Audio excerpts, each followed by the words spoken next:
دیکھ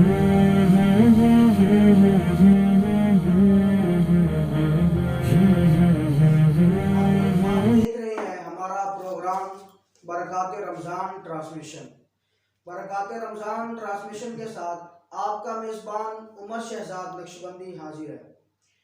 ناظرین، آج کا جو ہمارا موضوع ہے وہ ہے توبہ کی فضیلت، اور جو بندہ توبہ کرتا ہے اللہ رب العالمین کیا اس کی توبہ کو قبول فرماتے ہیں۔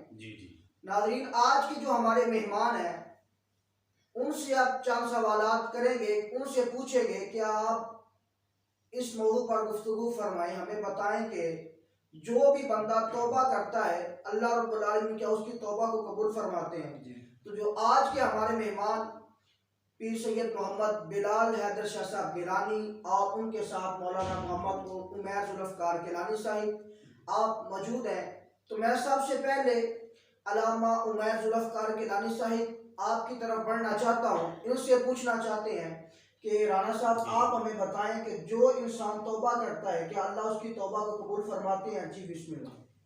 اعوذ باللہ من الشیطان الرجیم، بسم اللہ الرحمن الرحیم۔ سب سے پہلے تو میں برکات رمضان کی پوری ٹیم کو مبارکباد پیش کرنا چاہتا ہوں، بالخصوص صاحبزادہ پیر محمد عمر شہزاد نقشبندی کا میں شکر مند بھی ہوں کہ انہوں نے مجھے انوائٹ کیا اور میں حاضر خدمت ہوں۔ تو علامہ صاحب مجھ سے پوچھ رہے ہیں کہ جو بندہ سچے دل کے ساتھ توبہ کرتا ہے اس کی توبہ اللہ قبول فرماتا ہے یا نہیں؟ تو علامہ صاحب میں اپنی بات کا آغاز ہی اللہ کے قرآن سے کرنا چاہتا ہوں۔ یہ وہ قرآن ہے علامہ صاحب، یہ وہ قرآن ہے جس کے شروع میں اللہ فرماتا ہے ذالک الکتاب لا ریب فیہ، یہ وہ بلند رتبہ کتاب ہے، اس میں کوئی شک نہیں۔ ناظرین، اللہ کا قرآن کیا فرماتا ہے؟ لا تقنطوا من رحمت اللہ، اللہ کی رحمت سے نا امید نہیں ہونا۔ اللہ کی رحمت بڑی وسیع ہے۔ تو علامہ صاحب ایک دفعہ نا حضور مسجد میں تشریف فرما تھے، ایک چڑیا آ کر نا دیوار پر بیٹھ جاتی ہے۔ تو جب وہ چڑیا دیوار پر بیٹھتے ہیں حضور اس کی طرف دیکھتے ہیں، مسکراتے ہیں، پھر نیچے نظریں کر لیتے ہیں، پھر اس کی طرف دیکھتے ہیں، مسکراتے ہیں، پھر نیچے نظریں۔ اچھا، اب صحابی تھے نا، وہ حضور کے پاس تھے۔ شاہ جی جو صحابی ہیں نا ان کا یہ ہر وقت ان کا ذہن رہتا تھا ہمیں کوئی نئی بات ملے۔ تو ناظرین، جب صحابی نے عرض کیا نا، جو صحابہ تھے انہوں نے عرض کیا یا رسول اللہ ہمیں بتائیں کہ یہ وجہ کیا تھی؟ وہ چھوٹا سا پرندہ ہے، آپ اس کی طرف دیکھتے ہیں، نیچی نظریں کر لیتے ہیں، مسکراتے ہیں، یہ وجہ کیا تھی؟ تو علامہ صاحب حضور نے جو جواب دیا نا وہ سننے والا ہے۔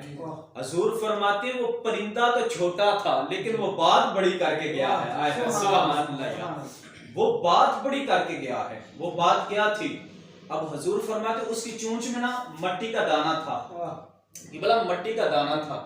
اب وہ مجھے بتا رہا تھا کہ جس طرح میری چونچ میں مٹی کا دانہ ہے نا، اگر اس کو میں سمندر میں گرا دوں تو سمندر کا نہ رنگ چینج ہو سکتا ہے نہ اس کا ذائقہ چینج ہو سکتا ہے۔ اسی طرح ہمارے رب کی رحمت ہے، پوری امت کے بھی گناہ اس میں ڈال دیے جائیں، نہ اس کا رنگ چینج ہوتا ہے نہ اس کی رحمت کم پڑتی ہے۔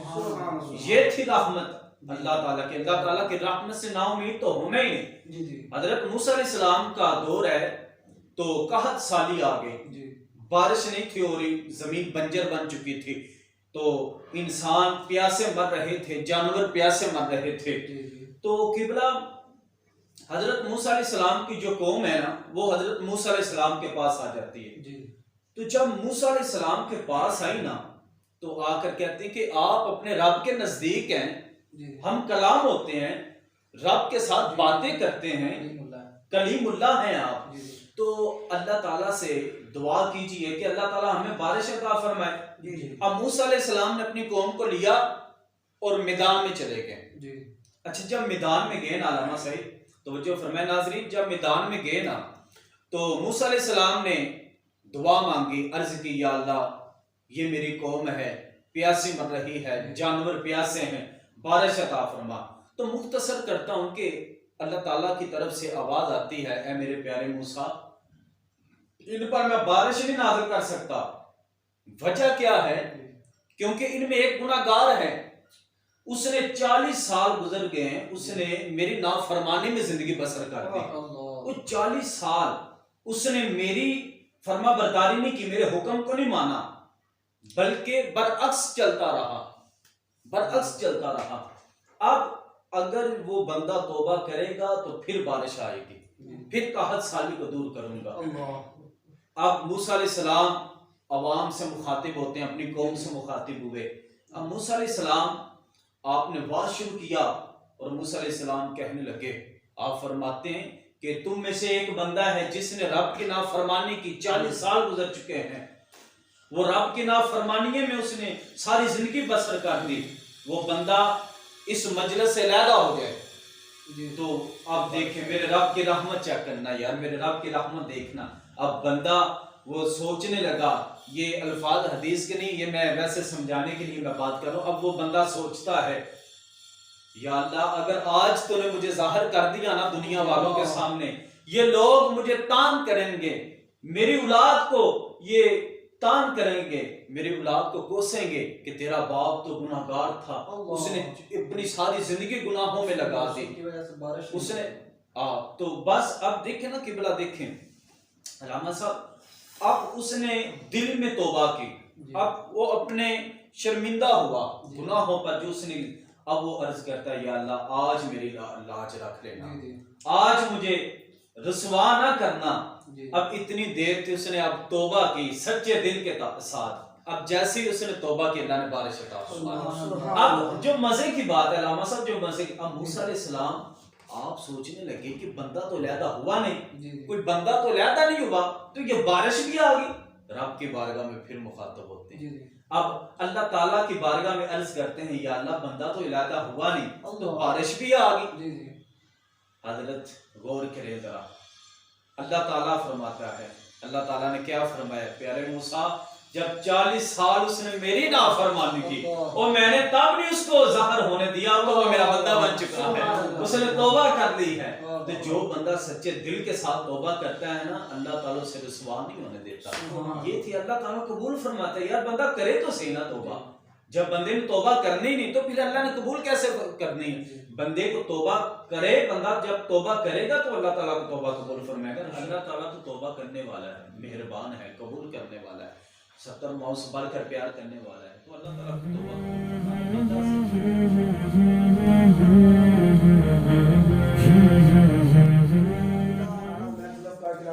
آپ نے بہت اچھا باز فرمایا. جو بھی بندہ توبہ کرتا ہے اللہ رب العالمین اس کی توبہ کو قبول فرماتا ہے. اب میں قبلہ شاہ صاحب آپ کی طرف بڑھنا چاہتا ہوں کہ شاہ صاحب ہمیں آپ یہ بتائیں کہ جو انسان توبہ کرتا ہے، وہ تو علامہ صاحب نے بتا دیا توبہ کی جو اہمیت ہے اور توبہ کی فضیلت کیا ہے، اس کے بارے میں چند معلومات آپ ہمیں بتائیں. جی بسم اللہ. جی بسم اللہ الرحمن الرحیم. علامہ محمد صاحب سب سے پہلے تو میں جناب آپ کا شکریہ ادا کروں گا اور آپ کی ساری ٹیم کو مبارکباد بھی پیش کرتا ہوں کہ آپ نے ماشاءاللہ بہت اچھا جو ہے نا وہ نظام بنایا ہے. تو توبہ جو ہے اس کی بہت زیادہ اہمیت ہے، بہت زیادہ فضیلت ہے اس کی. جو بندہ رب کی بارگاہ میں توبہ کرتا ہے وہ رب تعالیٰ کے نزدیک ہو جاتا ہے، سبحان اللہ، رب تعالیٰ کا برگزیدہ بندہ بن جاتا ہے. جس طرح کہ وہ شیخ سعدی رحمۃ اللہ علیہ، آپ کا قول ہے، شیخ سعدی رحمۃ اللہ علیہ فرماتے ہیں کہ در جوانی توبہ کردن وقت پیری گرگ ظالم میش ود پر. آپ فرماتے ہیں کہ جو انسان کی توبہ کا وقت ہوتا ہے نا، اصل جو وقت ہے وہ تو انسان کا جوانی کا وقت ہے.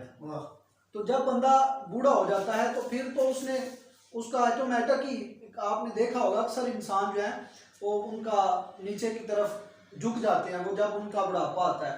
تو آپ فرماتے ہیں کہ جب شیر بوڑھا ہو جاتا ہے یا خونخوار بھیڑیا جو ہوتا ہے، جب وہ بوڑھا ہو جاتا ہے وہ کھچار کے اندر چھپ کر بیٹھ جاتا ہے، وہاں پہ بیٹھ کے وہ پھر موت کا انتظار کرتا ہے. تو بڑھاپے کے اندر تو وہ بھی بڑا پرہیزگار بن جاتا ہے، بڑا خاموشی کے ساتھ بیٹھا رہتا ہے، انتظار کرتا ہے کہ کوئی میرے پاس جانور آ جائے میں اس کا شکار کر لوں. اس وقت کیونکہ اس کے اندر طاقت نہیں ہوتی. تو انسان جو ہوتا ہے، انسان بھی جوانی کے اندر اس کے اندر طاقت ہوتی ہے. اصل مزہ جو عبادت کا ہے وہ جوانی کے اندر ہے. اسی لیے شیخ سعدی رحمۃ اللہ علیہ فرماتے ہیں در جوانی توبہ کردن شیوائے پیغمبر، یہ پیغمبروں کی سنت ہے. اور اس سے بڑھ کر کیا اہمیت اس کی ہو سکتی ہے کہ نبی علیہ السلام خود ارشاد فرماتے ہیں کہ اے میرے صحابہ، میں ایک دن میں 70 سے زائد مرتبہ توبہ کرتا ہوں. اور بعض روایات میں 100 سے زائد مرتبہ آتا ہے کہ حضور نے فرمایا 100 سے زائد مرتبہ میں ایک دن کے اندر رب کی بارگاہ میں توبہ کرتا ہوں. اور اس کی فضیلت توبہ کی یہ ہے کہ جو بندہ رب کی بارگاہ میں سچے دل کے ساتھ توبہ کرتا ہے تو حضور علیہ الصلوۃ والسلام نے فرمایا رب تعالیٰ کو بڑی خوشی ہوتی ہے کہ بندہ جو ہے وہ میری بارگاہ میں توبہ کر رہا ہے. حدیث مبارکہ میں آتا ہے، ریاض الصالحین کے اندر حدیث پاک موجود ہے کہ حضور نبی اکرم صلی اللہ علیہ وسلم نے ارشاد فرمایا کہ ایک بندہ اس نے اپنی سواری کے اوپر اپنا سامان لادا ہوا ہے، کھانے پینے کا سامان اس کے اوپر ہے، اور وہ اونٹ کے اوپر اس کو لاد کر وہ کہیں چٹیل میدان کے اندر سفر کر رہا ہے. وہ صحرا کے اندر سفر کر رہا ہوتا ہے تو اچانک سے اس کی سواری اس سے گم ہو جاتی ہے. وہ بڑا مایوس ہو جاتا ہے. اب وہ انتظار کرتا ہے کہ کہیں موت مجھے آ جائے. وہ اب موت کے علاوہ تو اس کے پاس کوئی چارہ بھی نہیں تھا، کیونکہ نہ ہی اس کے لیے اس کے پاس کوئی کھانے کے لیے کوئی چیز ہے، نہ پینے کے لیے کوئی چیز ہے. اب وہ موت کا انتظار کر رہا ہوتا ہے تو وہ لیٹ جاتا ہے اور اس کی آنکھ لگ جاتی ہے. حضور علیہ الصلوۃ والسلام نے فرمایا اچانک اس کی آنکھ کھلتی ہے تو وہ دیکھتا ہے تو اس کی سواری جو ہے وہ اس کے پاس کھڑی ہے. تو وہ اتنا زیادہ خوش ہوتا ہے، اتنا زیادہ خوش ہوتا ہے کہ حضور علیہ الصلوۃ والسلام نے فرمایا وہ خوشی کے اندر غلطی کر بیٹھتا ہے. وہ کہتا ہے کہ اللہ کی بارگاہ میں شکر ادا کرتا ہے، کہتا ہے کہ اے مالک تو میرا بندہ ہے اور میں تیرا رب ہوں. حضور نے فرمایا وہ خوشی کے اندر غلطی کر بیٹھا ہے، اس کے حواس قائم نہیں رہے. تو اللہ تعالیٰ کو اس سے بھی بڑھ کر خوشی ہوتی ہے جب بندہ اللہ تعالیٰ کی بارگاہ میں توبہ کرتا ہے. اور حدیث مبارکہ میں آتا ہے حضور نبی اکرم صلی اللہ علیہ وسلم نے ارشاد فرمایا کہ جب ایک نوجوان بندہ رب تعالیٰ کی بارگاہ میں سچے دل کے ساتھ توبہ کرتا ہے تو مشرق سے لے کر مغرب تک اور شمال سے لے کر جنوب تک حضور علیہ السلام نے فرمایا 40 دن تک سارے قبرستان جو ہیں ان کے اندر سے عذاب کو اٹھا لیا جاتا ہے. تو آپ اندازہ کر سکتے ہیں کہ کس قدر یہ توبہ کرنے کی اہمیت ہے اور کس قدر اللہ کی بارگاہ میں توبہ کرنے کی فضیلت ہے. اور یہ بھی حدیث مبارکہ میں آتا ہے کہ ایک نوجوان کا رب کی بارگاہ میں سچے دل کے ساتھ توبہ کرنا یہ 100 بوڑھے کی توبہ کرنے سے زیادہ بہتر ہے. تو ہمیں چاہیے کہ ہم جوانی کے اندر رب کی بارگاہ میں آئیں اور آ کر رب کی بارگاہ میں اپنا جبین نیاز جھکا دیں تاکہ رب کائنات جب ہم اس کائنات سے جائیں تو رب تعالیٰ اپنے فرشتوں کو ارشاد فرمائے کہ یہ وہ بندہ آ رہا ہے کہ جس نے اپنی ساری زندگی مجھ کو میری بندگی میں گزار دی ہے اور میں اس پر راضی ہوں اور یہ مجھ پر راضی ہے.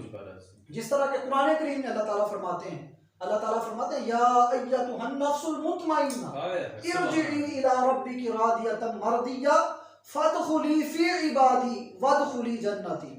کہ جب بندہ اس کائنات سے جائے تو پھر اس کو یہ آواز تو آنی چاہیے نا کہ اے نفس مطمئن اپنے رب کی طرف لوٹ آ، اس حال میں لوٹ کہ تیرا رب تجھ سے راضی ہے اور تو اپنے رب سے راضی ہے اور میرے بندوں کے اندر داخل ہو جا، میری جنت کے اندر داخل ہو جا.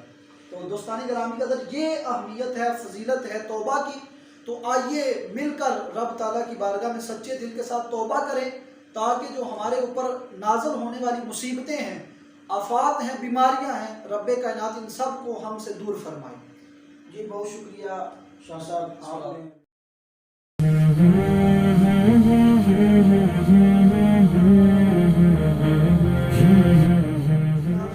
شاہ صاحب آپ نے بتایا کہ جو توبہ کی کیا اہمیت ہے. جی جی.